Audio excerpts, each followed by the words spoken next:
बिहार के मुजफ्फरनगर में 1 करोड़ से ज्यादा की कीमत के शराब पर चला बुलडोजर। भारी सुरक्षा व्यवस्था के बीच 53 कांडों में जब्त 10,500 लीटर शराब प्रशासन ने नष्ट कर दिया। राजस्थान में भारत पाक सीमा के पास भारतीय सेना का बड़ा युद्धाभ्यास। महाजन फायरिंग रेंज में वेस्टर्न कमांड की खरगा सेपर्स टुकड़ी ने बड़ा सैन्य अभ्यास कर दिखाई अपनी ताकत। बिहार के गोपालगंज में बदमाशों ने एक घर पर जमकर किया पथराव। आरोपियों ने पीड़ित के घर का आपत्तिजनक वीडियो बनाकर किया था वायरल। विरोध करने पर मारपीट और पथराव। उत्तर प्रदेश के देवरिया में प्रेमिका से मिलने पहुंचे प्रेमी को पकड़कर गांव वालों ने शादी करवा दी। घर के कमरे में शादी कराने का वीडियो सोशल मीडिया पर वायरल। यूपी के लखीमपुर खीरी में 5 करोड़ 50 लाख की लागत से बनी सड़क गुणवत्ता की जांच में फेल। सीडीओ ने जेसीबी से खुदवा दी पूरी सड़क। ठेकेदार के खिलाफ विभागीय कार्रवाई के आदेश भी दिए। गुजरात के सूरत में आवारा कुत्तों ने मासूम पर जानलेवा हमला किया। मासूम गंभीर रूप से जख्मी। घटना का सीसीटीवी फुटेज भी आया सामने। गुजरात के मेहसाणा में मंदिर से लौट रहे दंपति के गले से सोने की चेन झपट कर भागे बाइक सवार बदमाश। सीसीटीवी में कैद वारदात। पुलिस ने अज्ञात बदमाशों के खिलाफ मामला दर्ज किया। गुजरात के जामनगर में सड़क हादसे में अफरा तफरी। बाइक कार और बाइक की आपस में टक्कर। हादसे में जख्मी लोगों को अस्पताल में भर्ती करवाया गया। गुजरात के गांधीनगर में बेकाबू कार ने सामने आ रहे 4 गाड़ियों को मारी जोरदार टक्कर। हादसे में 5 लोग जख्मी। किराए की कार से कॉलेज के छात्रों ने किया एक्सीडेंट। यूपी के चित्रकूट में शादी की रस्म शुरू होने से पहले ही ब्यूटी पार्लर गई लड़की ने प्रेमी के साथ भागकर शादी रचाई। परिजनों ने किडनैपिंग का मुकदमा दर्ज कराया, जिसके बाद वायरल वीडियो के आधार पर यह बात सामने आई। बिहार के भागलपुर में पैसे की लेनदेन को लेकर युवक की जमकर पिटाई। पूर्व मुखिया सहित 3 लोगों पर मारपीट का लगा आरोप। मामले की जांच में पुलिस जुटी। बेंगलुरु में स्कूल बस ने स्कूटी सवार 2 मासूम बच्चियों को कुचला। दोनों बच्चियों की इलाज के दौरान मौत। बस चालक को पुलिस ने हिरासत में लिया। पंजाब के श्री मुक्तसर साहिब में आवारा कुत्तों के आतंक से दहशत। आवारा कुत्ते ने गुरुद्वारा साहिब रोड पर महिला को बुरी तरह नोचकर किया जख्मी। सीसीटीवी में कैद हुई घटना। पटना के बाढ़ में मामूली विवाद में 2 पक्षों में जमकर चले लाठी डंडे। मारपीट में 6 लोग जख्मी। पुलिस ने 3 आरोपियों को गिरफ्तार किया। यूपी के रामपुर में जिला पंचायत भवन के अंदर वकील की गोली मारकर हत्या। मृतक की पत्नी से कहासुनी के बाद आरोपी ने वारदात को अंजाम दिया। पुलिस ने आरोपी को गिरफ्तार किया। यूपी के गोंडा में यूपीएससी की तैयारी के लिए पैसा नहीं देने पर युवक ने बड़े भाई की धारदार हथियार से हमला कर हत्या कर दी। पुलिस ने मामले का खुलासा कर आरोपी भाई को धर दबोचा। यूपी के बलिया में नकाबपोश बदमाशों ने घर में घुसकर लूटपाट की वारदात को अंजाम दिया। बदमाशों ने एक घर में महिला को बंधक बनाकर जमकर पिटाई की। वारदात के बाद लापरवाही बरतने पर इंस्पेक्टर सस्पेंड। यूपी के गोरखपुर में शादी समारोह में डीजे पर डांस को लेकर हुए विवाद में एक युवक की पीट कर हत्या। पुलिस ने 5 पर केस दर्ज कर 2 आरोपियों को पकड़ा। घटना का वीडियो सामने आया। बिहार के समस्तीपुर में बदमाशों ने एक बाइक सवार समेत 2 लोगों को गोली मारकर गंभीर रूप से जख्मी कर दिया। वारदात के दौरान लोगों ने एक बदमाश की जमकर पिटाई की। ग्रामीणों की पिटाई से जख्मी बदमाश की मौत। बिहार के वैशाली में सड़क हादसे में बच्चे की मौत के बाद गुस्साए लोगों ने रोड जाम कर दिया। जमकर प्रदर्शन हुआ। बाइक की टक्कर से बच्चे की मौत के बाद लोगों का गुस्सा फूट पड़ा। झारखंड के लातेहार में पुलिस ने 50,000 के नामी कुख्यात अपराधी को हथियार के साथ गिरफ्तार कर लिया। बड़ी वारदात को अंजाम देने की फिराक में घूम रहा था आरोपी।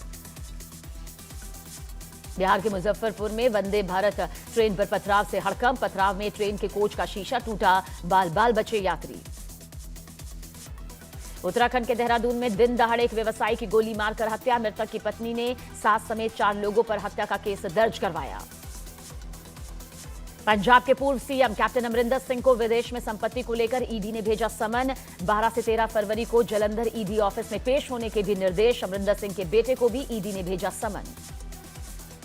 यूपी के गाजीपुर में अंडरपास के लिए खोदे गए गड्ढे में गिरने से बाइक सवार की मौत। प्रशासन ने एजेंसी के खिलाफ केस दर्ज किया।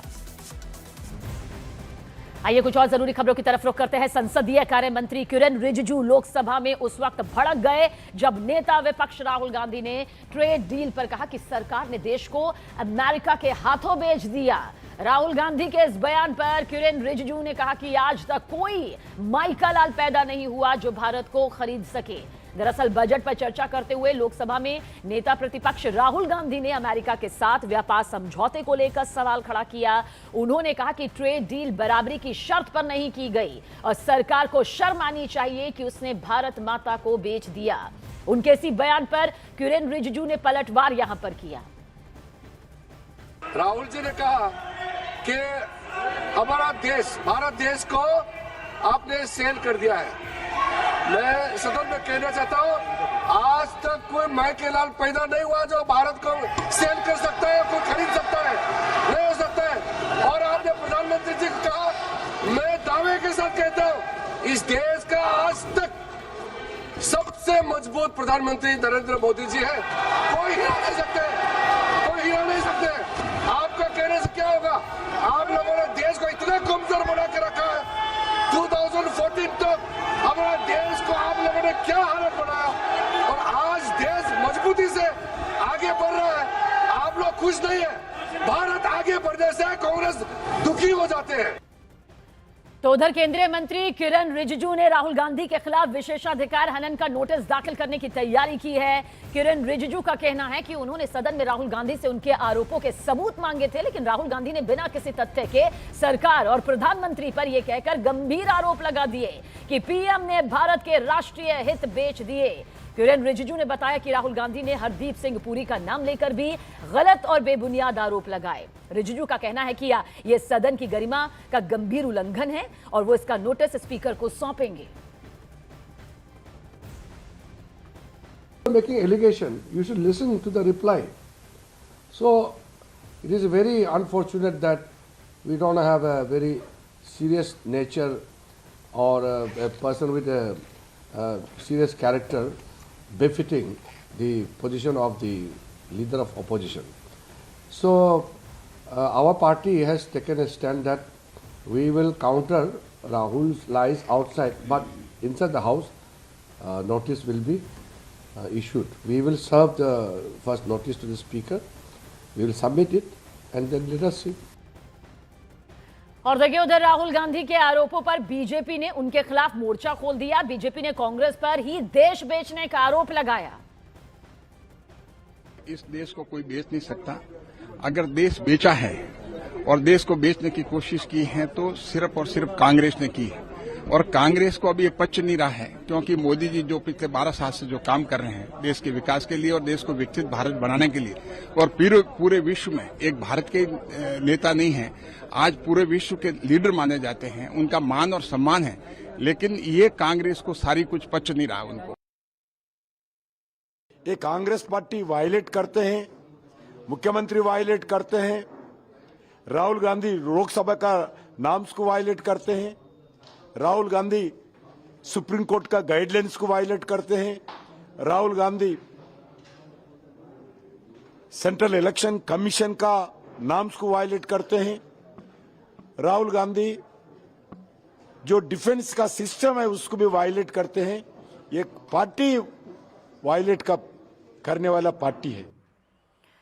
तो देखिए वहीं लोकसभा में वित्त मंत्री निर्मला सीतारमण ने कहा कि कांग्रेस ने WTO के सामने गरीबों और किसानों के हित बेच दिए थे, जबकि गिरिराज सिंह ने राहुल गांधी को फ्रॉड बालक बताया। भारत को सेल कर रहे, भारत फार्मर को सेल कर रहे, मोदी जी सरेंडर कर दिया।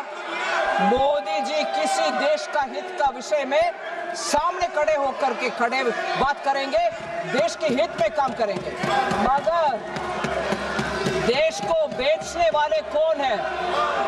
Who has sold? I tell you who has sold. 2013 में वर्ल्ड ट्रेड ऑर्गेनाइजेशन WTO में जाकर के बाली में कांग्रेस ने एक समझौता करके आए। वो दो ही विषय था, ट्रेड फैसिलिटेशन एक था, दूसरा विषय public stock holding of grains था। Public stock holding of grains के ऊपर भारत के हित में कुछ ना करते हुए ट्रेड फैसिलिटेशन के ऊपर साइन करके आ गए थे। इसका मतलब था 2017 जनवरी से भारत देश में कोई किसान से प्रोक्योरमेंट हो नहीं सकता है और हम रेशन के दुकान से गरीब लोगों को कुछ भी दे नहीं सकते हैं। मतलब रेशन का कोई भी चीज जा नहीं सकते। वर्ल्ड ट्रेड ऑर्गेनाइजेशन का बाली के मीट में जाकर के समझौता करने वाले ये लोग हैं। अब फ्रॉड बालक हो गया, खाली झूठ ही बोलता है। आज राहुल गांधी ने जितना सदन में बोले सब झूठ बोला और ये कांग्रेस पार्टी ने देश को बेचा। निर्मला जी ने सच कहा। और देखिए दूसरी तरफ केंद्रीय मंत्री पीयूष गोयल ने राहुल गांधी को नासमझ कहा, जबकि सुधांशु त्रिवेदी ने राहुल गांधी को कांग्रेस का सबसे बुद्धिमान मूर्ख करार दिया। नासमझ हैं ये तो हमने पहले से ही देखा है उनके राजनीतिक सोच में और कार्य में, लेकिन इतने बेसमझ हैं कि कैसे भारत ने अपने हितों की रक्षा की, कैसे भारत ने अपने किसानों को सुरक्षित रखा। कांग्रेस पार्टी जो किसी जमाने में मतलब महात्मा गांधी, सरदार पटेल और लोकमान्य तिलक वाली पार्टी थी, आज अगर King James the first was the wisest fool in Christendom, so we can say that Rahul Gandhi is the wisest fool in Congressdom. और देखिए एक तरफ जहां बीजेपी राहुल गांधी पर हमलावर हुई तो दूसरी तरफ कांग्रेस सांसद भी राहुल गांधी के समर्थन में उतर आए। प्रियंका गांधी वाड्रा ने कहा कि किसी भी मुद्दे का ठीक से जवाब नहीं मिला है, तो केसी वेणुगोपाल ने कहा कि राहुल गांधी ने समझौते पर पूछकर कुछ गलत नहीं किया। नहीं था, किसी भी मुद्दे का जवाब ठीक से नहीं दिया उन्होंने। Government is completely rattled. Let them move privilege motion. We will face it.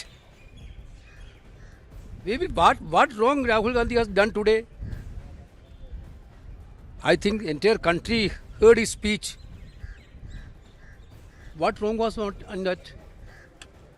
You have done a complete surrender agreement with the US. Then country is asking the questions now. What was the reason?